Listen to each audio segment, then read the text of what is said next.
We are kicking things off right here in the Price Chopper Kitchen. It's an inexpensive and fun way to actually get some spookiness in for your home or maybe a party this weekend. This is Katie, and she runs the Strawberry Swing, which is a great indie craft fair. That's why she's the queen of crafts, why we went straight to her. So we've got a first project here. What do we call this one? Okay, let's just call this a classy chic candle. So basically all you have to do is get, you know those little rings that you get for Halloween, little plastic little ringies? I think I've gotten one of those every Halloween since I was like 4. Right? Everybody gets them. They have spiders. All you do is chop the back off, and we pre-spray painted them. So Belinda, you can choose all of these beautiful bugs that are We got gold. a little gold bug right here. This one's a little cockroach maybe? Yeah, so then once they're dry, you just hot glue them. Okay, so we're gonna. We took a prayer candle as well. You can get this at the dollar store, and we spray painted it black. So literally for this project, you just need spray paints, black and gold, dollar store candles,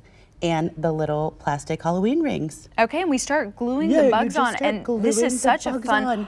Wow, you were not kidding. I know, it's that hot. does burn a little bit. So you gotta be more careful than I was. You gotta be really careful. So I don't even like to touch anywhere near the hot glue. Just touch the plastic wings. That's a really good point. And afterwards, you'll see there's little strings from the hot glue, but you can get it off.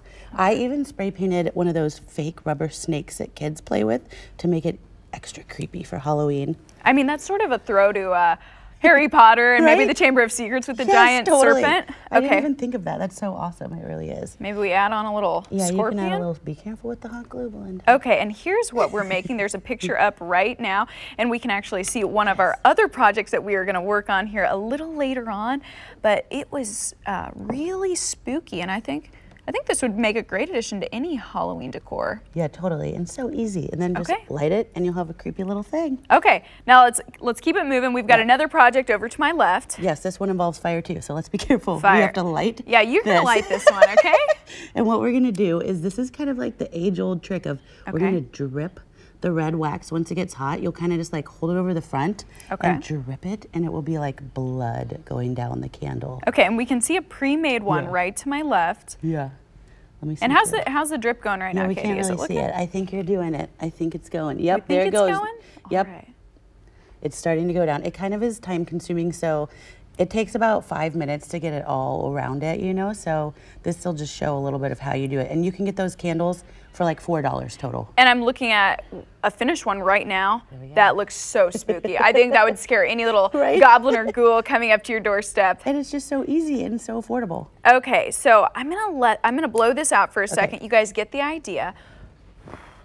But we've got one more project to show you to really make your Halloween spooky this year. Yeah, so this one is super easy as well. You can use any jar that you have at home, and this one does not involve real fire, so we are safe right now. Okay, I love the little tea lights. Yes. Are just the little tea lights that you can get anywhere, like any store. I got all of this stuff in Brookside, in between the dollar store and Brookside, like shopping, you know, like the store, Price Chopper. Oh my gosh. So all of it super cheap. So make the cotton like a spider web. Okay. You just kind of pull it apart, and even the cotton rounds I got at the supermarket.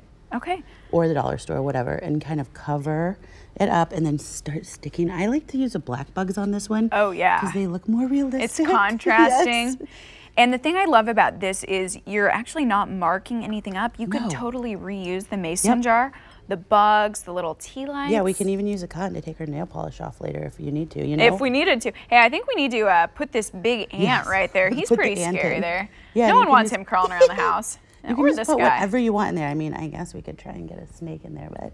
Yeah, the snake might be a little bit And these big. will look much better at night when the lights are out and you can see that they're kind of glowing. And do you actually put these on your porch? Put them anywhere. In the bathroom? Yeah, you could put them in the bathroom, in your porch. You could put them by your jack-o'-lanterns outside to add some like creepiness to it. Well, Katie Mabry Van Dieren, thank you so much for giving us all of those amazing tips.